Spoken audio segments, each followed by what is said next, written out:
Good morning. मैं Rajeev Dubey, department of history, intermediate, Jamshedpur cooperative college, Jamshedpur.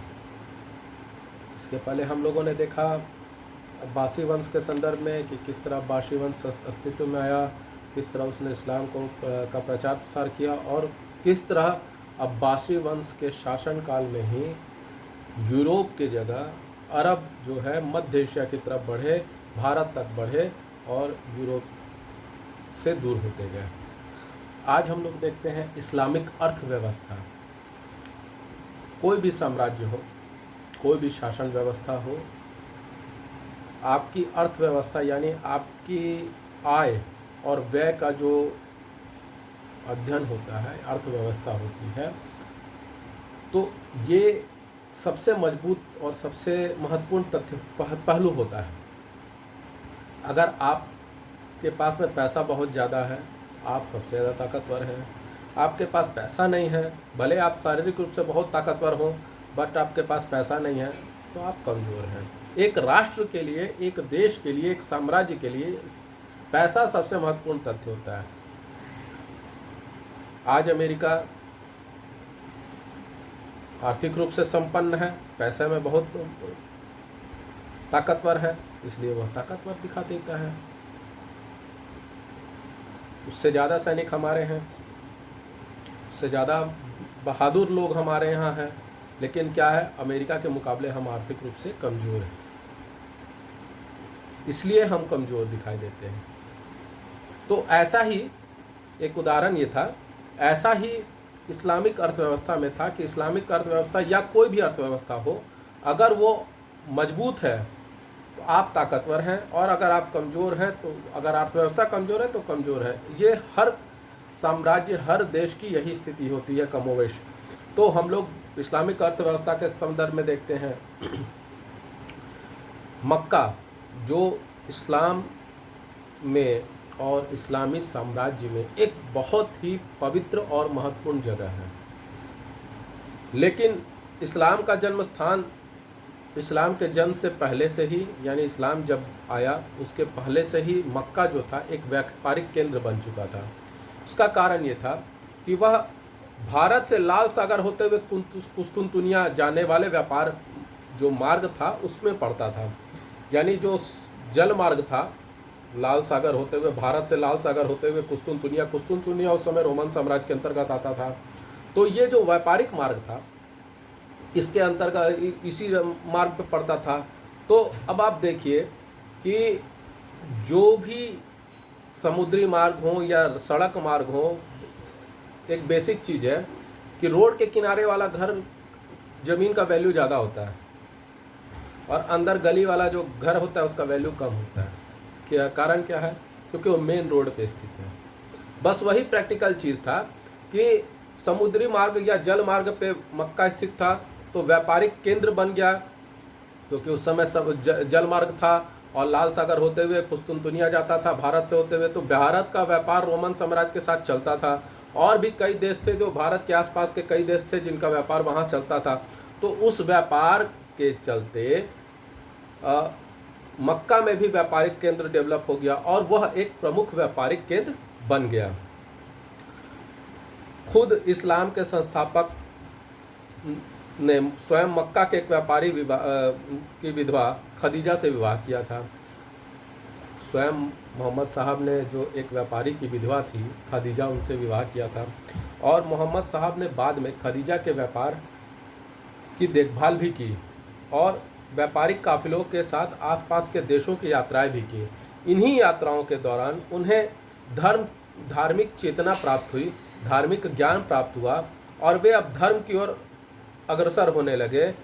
Generally जो क्या था कि मोहम्मद साहब के पहले जो अरब प्रायद्वीप का एक रेगिस्तान है, अल रब अल खाली, जो पूरे अरब प्रायद्वीप में अल रब अल खाली एक रेगिस्तान है, इस रेगिस्तान के आसपास रहने वाले या इस रेगिस्तान में रहने वाले जो बद्दू जाति, ये बहुत संघर्षमय जीवन जीते थे, बहुत सादा और संघर्षमय जीवन जीते थे। ये खानाबदोश जाति थी, और मोहम्मद साहब जो थे इसी बद्दू जाति से संबंधित थे, इसी बद्दू कबीले से वे बिलोंग करते थे। तो पशुपालन जो था इस बद्दू जाति का, इस बद्दू कबीले का एक प्रमुख अर्थव्यवस्था का मूल आधार था। ये ऊंट, भेड़ एवं घोड़े पालते थे। रेगिस्तानी इलाके में ऊंट ने इनका अत्यंत साथ दिया है। ऊंट को तो रेगिस्तान का जहाज भी कहा जाता है, इसलिए रेगिस्तानी इलाके में ऊंट सबसे ज़्यादा महत्वपूर्ण पशु माना जाता है।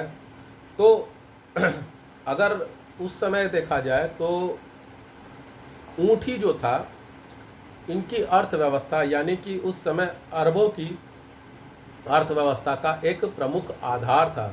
क्यों? क्योंकि ऊंट से मांस और उसका दूध एक मुख्य आहार हो जाता था, यानी भोजन की व्यवस्था हो गई। ऊंट के ऊन से बुने हुए कपड़े वो लोग पहनते थे। अत्यधिक गर्मी व अत्यधिक ठंड में बचने के लिए वे लोग ऊंट के बालों के नमदे से बने तंबू में ही शरण लेते थे, यानी घर का भी व्यवस्था हो गया, कपड़ा का भी व्यवस्था हो गया, भोजन का भी व्यवस्था हो गया। रेगिस्तान का जहाज ऊँट ही एक स्थान से दूसरे स्थान पर जाते समय उनका सामान ढोता था, यानी ट्रांसपोर्टिंग का भी काम ऊँट करता था। तो इसलिए ऊँट को इस्लामिक अर्थव्यवस्था का एक महत्वपूर्ण, सबसे महत्वपूर्ण पशु माना गया, महत्वपूर्ण अंग माना गया। पशुपालन अर्थव्यवस्था का आधार होने के कारण अच्छे चारागाहों के लिए कबीले में अक्सर झगड़े होते रहते थे। चूँकि पशुपालन अर्थव्यवस्था का प्रमुख आधार है, और अब पशु अगर भोजन नहीं करेगा तो आपको भोजन कहाँ से देगा, आपको दूध कहाँ से देगा। तो चारागाह यानी कि जहाँ पर खाने की व्यवस्था हो पशुओं के लिए, वैसे जगह पे के लिए अक्सर कबीलों में झगड़ा होते रहता था। क्योंकि उस समय अरब जो था कई छोटे छोटे कबीलों में बचा हुआ था, जिसमें बद्दू जाति भी थी, यानी बद्दू जाति का कबीला भी एक कबीला था। अरबों के कई कबीलों में एक बद्दू जाति का भी कबीला था। वे चूँकि अरब में घुमंती जातियाँ बसे हुए थे और अरब वासियों के साथ व्यापार होता था, यानी जो अरब के कई जो घुमंती जातियाँ थे वो उनका मेन अरब, जो मुख्य अरब था, जो शहरी क्षेत्र था, उसके साथ में व्यापार होता जाता था। वे पशु लेकर मक्का जाते थे और वहाँ से अनाज, कपड़ा एवं हथियार सहित आवश्यकता का सामान लेते थे। चूँकि खाना बदोश जाती थी तो हथियार की भी आवश्यकता पड़ती थी और अनाज कपड़ा का तो ज़रूरत पड़ता ही था। तो वे लोग मक्का जाते थे। उस समय मक्का प्रमुख केंद्र था, तो मक्का वे लोग जाते थे और वहाँ से वे लोग अनाज, कपड़ा और हथियार खरीद कर लाते थे। मक्का में पशुपालक अर्थव्यवस्था का व्यापारिक अर्थव्यवस्था में रूपांतरण होने लगा। अब वो पहले पशुपालक अर्थव्यवस्था थी, अब धीरे धीरे व्यापारिक अर्थव्यवस्था के रूप में रूपांतरण होने, क्योंकि अब ये व्यापारिक मार्ग जो डेवलप हो गया था, इसके चलते मक्का में भी अर्थव्यवस्था अब डेवलप होने लगी।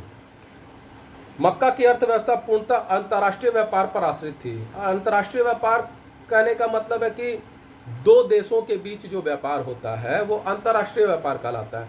तो भारत और भारत के आसपास के कई देशों के साथ में रोमन साम्राज्य का और उसके आसपास के क्षेत्रों का व्यापार होता था। ईरानी साम्राज्य के साथ में भी व्यापार भारत का होता था।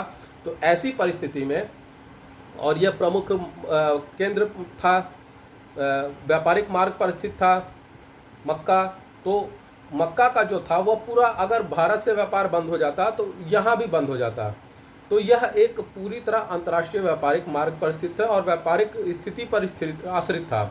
मक्का वासियों के लिए कृषि का कोई ज्ञान नहीं था, यानी मक्का वासी उस समय तक कृषि नहीं करते थे। जब स्वयं मोहम्मद साहब ने 622 ईस्वी में मदीना पहुँचे, जो इस्लामिक घटना में हिज्र कहलाती है, और वहीं से हिजरी संवत और जो कैलेंडर, इस्लामिक कैलेंडर होता है, उसी समय से शुरू होता है। तो वहाँ पे मदीना जब पहुँचे मोहम्मद साहब, तो वहाँ पे उन्होंने पहली बार खेती को देखा और खेती से संबंधित कार्यकलापों को देखा।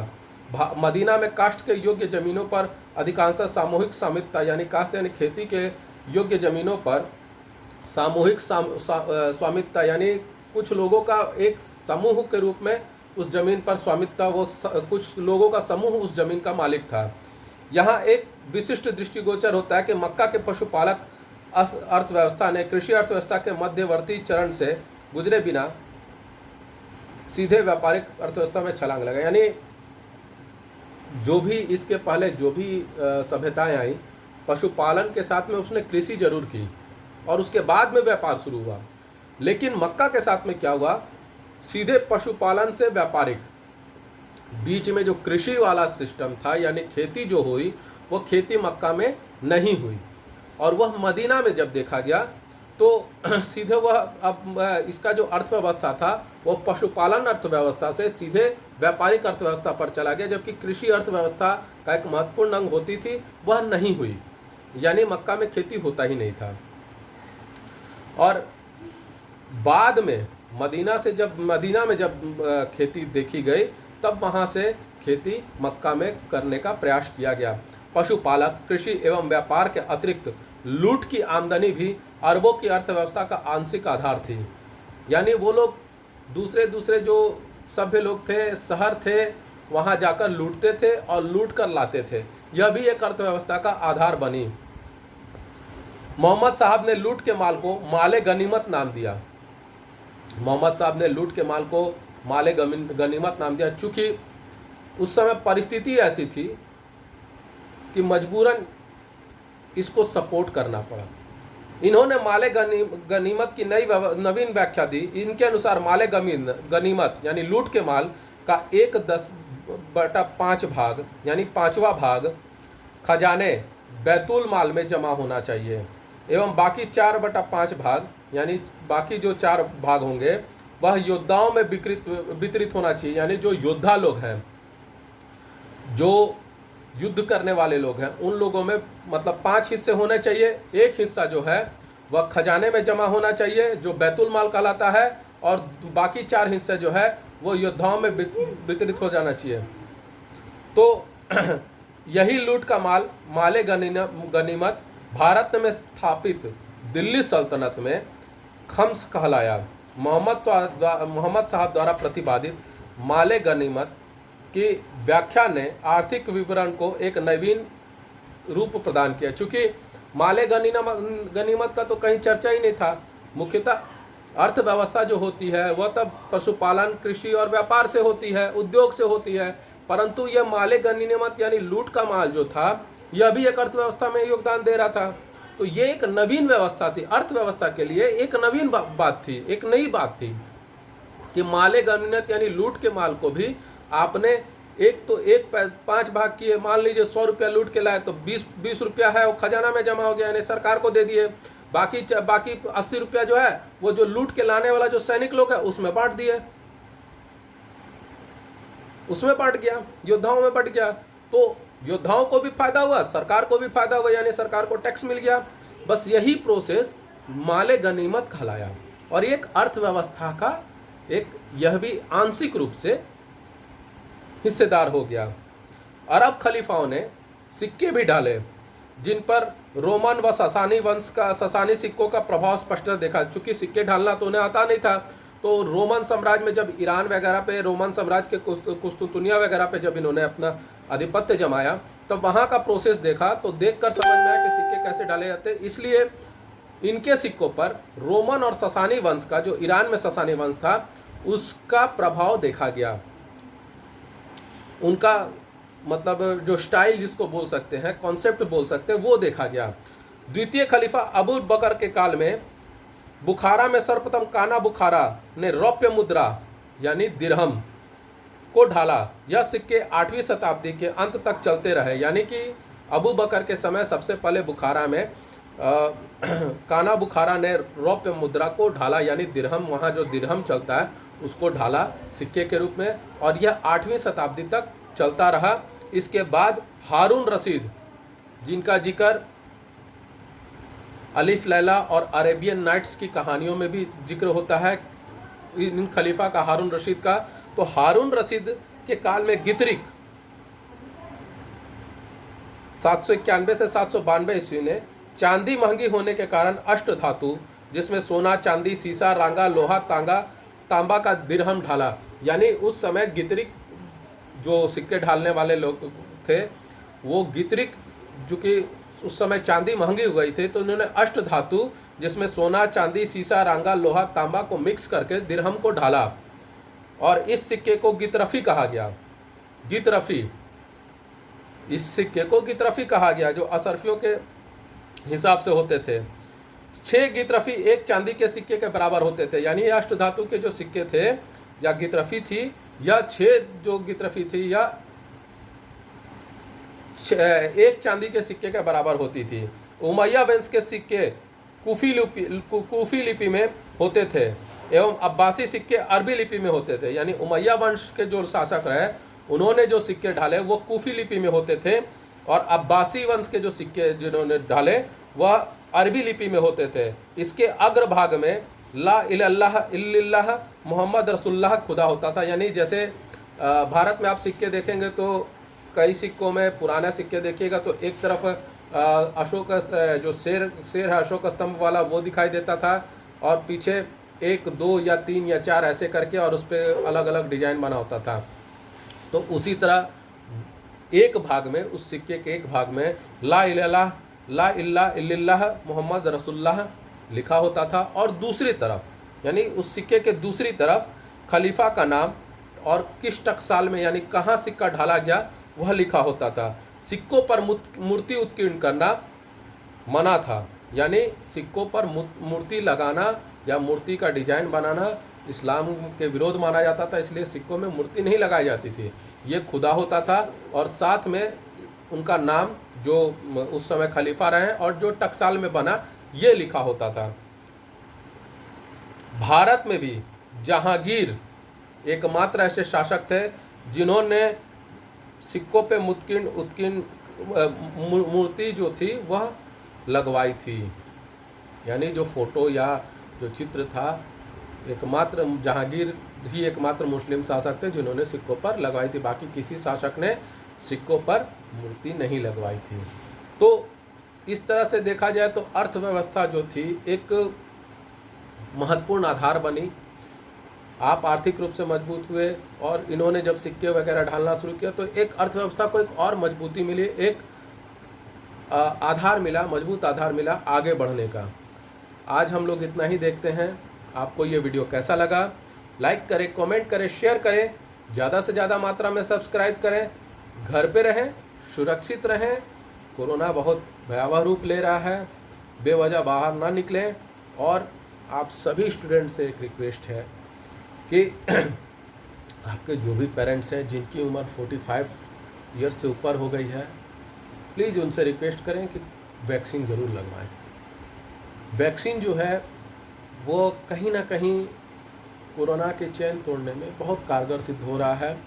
और एक रिसर्च के अनुसार फर्स्ट डोज लगाने के बाद 65% तक, वैक्सीन लगवाने के बाद 65% तक कोरोना का खतरा कम हो जाता है। आप बीमार पड़ सकते हो, संक्रमित हो सकते हो, बट डेथ से नहीं होगी। आप बहुत गंभीर रूप से बीमार नहीं होगे। ये 65% जो है यह आपको रोक देता है कोरोना का भयावह असर होने से। तो ये आप लोग ज़रूर करवाइए। तो आज के लिए इतना ही। घर पे रहिए, सुरक्षित रहिए। धन्यवाद।